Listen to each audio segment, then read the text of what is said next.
Bonjour à toutes et tous et bienvenue pour un nouvel épisode de l'art en pixels. Une série de vidéos dans laquelle chaque épisode est dédié à une œuvre d'art que je vais tenter de reproduire en pixel art.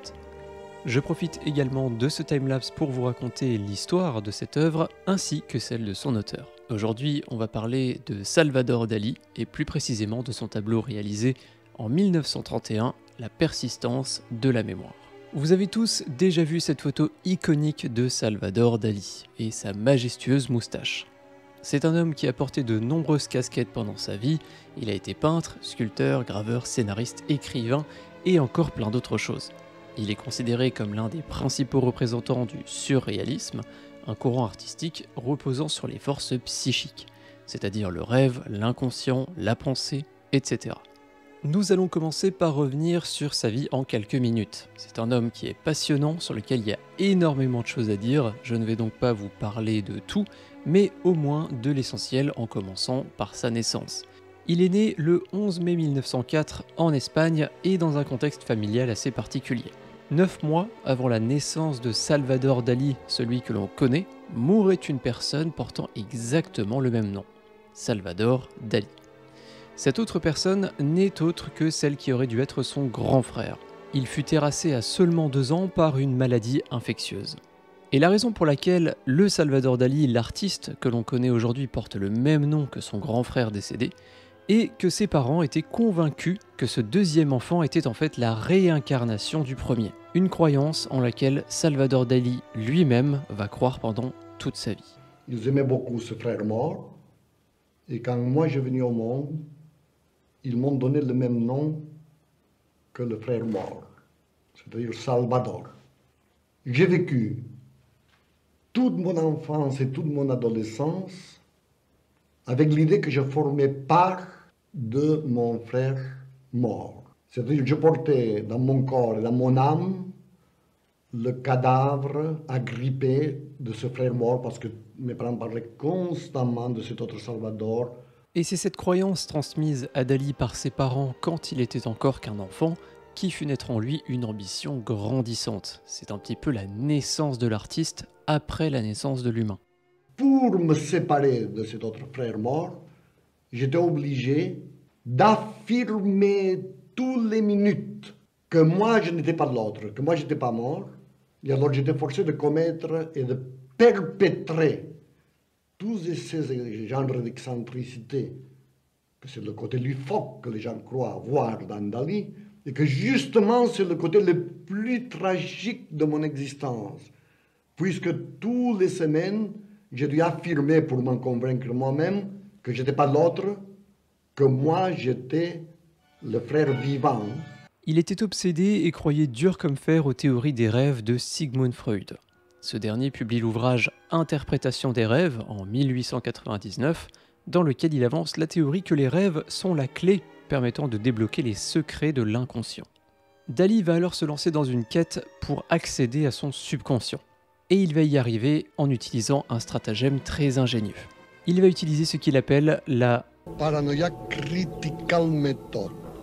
Cette méthode, très élaborée, consistait à faire des micro-siestes plusieurs fois par jour en étant assis sur une chaise. En même temps, il tient une lourde clé dans sa main, en dessous de laquelle se trouve une assiette retournée. Lorsque Dali va entrer dans un sommeil profond, ses muscles vont se relâcher, la clé va alors glisser de sa main, fracasser l'assiette, et le bruit va le réveiller. L'artiste entre alors dans un état qu'on appelle hypnagogique. C'est un état de conscience intermédiaire entre la veille et le sommeil. C'est en fait le moment où l'on commence à rêver, mais en étant toujours réveillé. Cet état se traduit par des hallucinations des 5 sens, mais plus particulièrement de la vue et de l'ouïe. Et c'est justement grâce à l'utilisation de cette technique, de ce stratagème très ingénieux, que l'artiste Salvador Dali donna naissance en 1931 à la persistance de la mémoire. De mon côté, je vous rassure, je n'ai pas fait appel à la Paranoia critical method. Je me suis contenté de ma technique habituelle d'analyse, de découpage et d'échantillonnage des couleurs. Contrairement à ce qu'on pourrait croire, notamment en raison de l'impact culturel qu'a eu cette peinture, ses dimensions sont en réalité très petites. C'est environ la taille d'une feuille A4. Et Dali va justement tirer avantage de ces dimensions. Il va mettre en place un paysage désertique immense avec plusieurs profondeurs de champ, un monde très vaste donc, mais réduit, ratatiné en une version miniature, comme si l'on regardait du mauvais côté d'un télescope. En plus de jouer avec les échelles pour brouiller notre perception de la réalité, il va également jouer sur les détails. Il était très minutieux et avait un vrai talent pour le photoréalisme. Dali peignait le monde irréel avec tant de réalité, avec tant de réalisme, que peu importe le taux d'irrationalité de la peinture, eh bien on pouvait toujours croire en ses réalisations. On avait toujours l'impression que ce tableau irréel avait quelque chose de réel. Dans le fond du tableau, on peut apercevoir un paysage rocailleux qui semble venir d'un autre monde. Mais en réalité, il est inspiré d'un endroit bien réel, comme beaucoup d'éléments de ce tableau d'ailleurs. Dali vécut à Portligat pendant une grande partie de sa vie, et les alentours de ce village ont grandement inspiré ses créations. Dans le coin inférieur droit, une ombre triangulaire massive, mais en même temps très discrète, se dessine. Elle aussi serait inspirée des alentours du village de Portligat, et plus précisément du mont Pani, une montagne très proche de la demeure de l'artiste. Sur le reste du tableau, très peu de choses émergent. On retrouve une plateforme cubique dans le coin inférieur gauche sur laquelle repose un olivier mort. Habituellement, l'olivier est un symbole de paix. Ici, on pense que la mort de cet arbre représenterait le climat politique de l'époque. Pour rappel, nous sommes en 1931. Quelques années après la Première Guerre mondiale et juste avant la guerre civile d'Espagne. Vous avez peut-être déjà entendu parler de cette œuvre qui s'appelle Le téléphone Omar et qui a été réalisée par Salvador Dali. Il était très impliqué et très doué dans ce qu'on appelle la métamorphose. Ce sont des œuvres qui sont censées représenter des objets banals mais sous une forme inattendue pour heurter la raison du spectateur.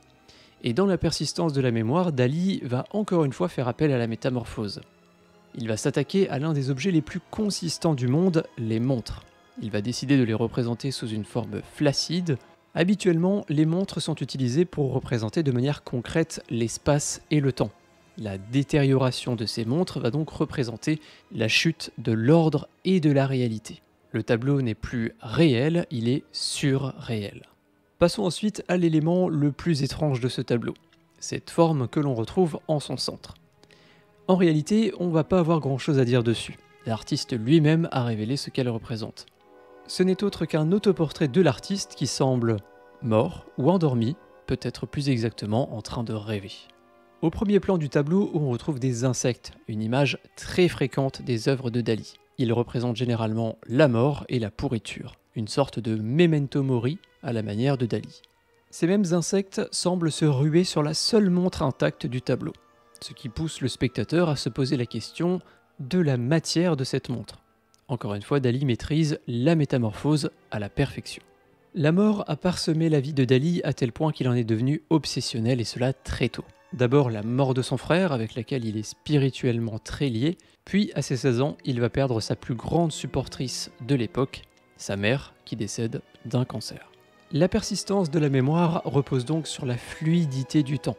Mais les montres fondues, l'arbre mort, les insectes et cette forme inanimée en son centre semblent toutes rappeler la fatalité humaine. Le temps est fluide, le temps est relatif, mais le temps passe, et au final, la même chose nous attend toutes et tous. Et c'est malheureusement un petit peu déprimant comme fin, donc je vous propose de finir sur quelques anecdotes un petit peu plus sympas concernant la vie de Salvador Dali. Nous avons tous déjà vu la moustache de Salvador Dali, mais savez-vous de qui elle en a été inspirée ? En 1954, Dali fut invité sur le plateau d'un jeu télévisé américain. Un participant lui demanda d'où lui était venue l'inspiration pour cette célèbre moustache. La réponse évidente semble Velázquez, pour qui Dali avait une profonde admiration, mais sa réponse fut un petit peu différente. Part of my personality. Simple Hungarian mustache. Yes. Mr. Marcel Proust use the same kind of pomade for this mustache. Cocorico. Dali était un admirateur de Marcel Proust. Deuxième anecdote, si je vous disais que Dali aurait dû être nominé aux Oscars en 2003. Vous me diriez, comment est-ce possible ? L'artiste nous a quittés en 1989. Eh bien pour le savoir, il faut remonter près de 60 ans avant cette cérémonie des Oscars. En août 1944, Dali rencontre Walt Disney en personne. Rapidement, les deux hommes décident de se lancer dans un projet commun, un court-métrage nommé Destino. En 1946, Dali réalise 22 peintures et plus d'une centaine de storyboards. Basé sur ses réalisations, le studio Disney réalise alors une animation d'une vingtaine de secondes. Mais nous sommes en 1946, juste après la guerre, et suite à des pressions financières, le studio Disney ne dévoilera jamais cette animation au grand public. Après avoir été stocké dans un coffre-fort pendant près de 50 ans, Roy Edward Disney, le neveu de Walt Disney, décide finalement d'aller au bout du projet. Ni Salvador ni Walt n'étaient encore parmi nous pour le voir, mais ce film d'animation a été chaleureusement accueilli par le public et a été, comme je vous l'ai dit, nominé aux Oscars. Troisième petite anecdote, probablement la plus rapide, qui se résume en quelques mots, le logo Choupa Choups a été réalisé par Salvador Dali, et ça en 1969. Depuis, la marque n'en a jamais changé, et c'est plutôt normal, j'avoue que ça aurait été cool d'avoir un logo réalisé par Dali pour cette chaîne. Et on finit par une dernière anecdote qui est probablement la plus connue mais aussi la plus drôle. Salvador Dali aurait vendu un poil de sa moustache pour la modique somme de 10 000 $. Vous trouvez ça aberrant? Eh bien attendez la suite. L'acheteuse de ce poil n'est pas une personne lambda. Ce n'est autre que Yoko Ono, la veuve de John Lennon. Et ce n'est toujours pas fini. En fait, le poil qu'a envoyé Salvador Dali n'en est même pas un. Il comptait réellement effectuer la transaction dans les règles de l'art, mais il s'est finalement résigné quelques jours avant, pensant que Yoko Ono était une sorcière et qu'elle cherchait à lui lancer un sort. Il demanda donc à sa maîtresse de l'époque, Amanda Lear, qui justement a raconté cette histoire, d'aller chercher un brin d'herbe dans le jardin, de le placer dans une jolie boîte et de procéder à l'échange contre les 10 000 $. Et une petite précision, nous sommes en 1965 à ce moment-là, donc les 10 000 $ à l'époque, aujourd'hui avec l'inflation, ça représente 95 000 $. Ça fait cher pour un brin d'herbe. Et nous voilà arrivés à la fin de cet épisode de l'art en pixels. J'espère qu'il vous a plu. Voilà à l'écran ma reproduction de La persistance de la mémoire réalisée initialement par Dali en 1931. Je dois avouer que je suis un petit peu déçu du résultat final. Cette reproduction est fidèle à l'œuvre originale, non, le problème n'est pas vraiment là, c'est que l'œuvre originale appartient au mouvement surréaliste. Et ce n'est pas pour rien. Il est censé représenter une réalité, déformée, certes, mais bien réelle et avec une toile aussi petite, impossible de représenter la réalité. J'espère cependant que la vidéo vous aura quand même plu et que vous aurez appris plein de choses. Dali est une personne passionnante. J'ai appris beaucoup de choses sur sa vie en préparant cette vidéo, mais je vous recommande également son autobiographie, La vie secrète de Salvador Dali. Si vous souhaitez aller encore plus loin dans les détails de cette peinture, vous pouvez regarder la vidéo de Great Art Explained qui a été une mine d'or pour la préparation de cette vidéo. Un grand merci à tous les tipeurs du mois dernier qui sont affichés sur la droite de l'écran et sans qui cette vidéo n'aurait pas été possible. Si vous appréciez mon travail, mes réalisations, mes vidéos, eh bien vous pouvez me soutenir financièrement sur Tipeee et Utip si vous en avez l'envie et la possibilité. C'est grâce aux dons que cette chaîne continue d'exister, donc merci à vous. Je vous dis à très bientôt pour d'autres vidéos sur la chaîne. Merci et salut.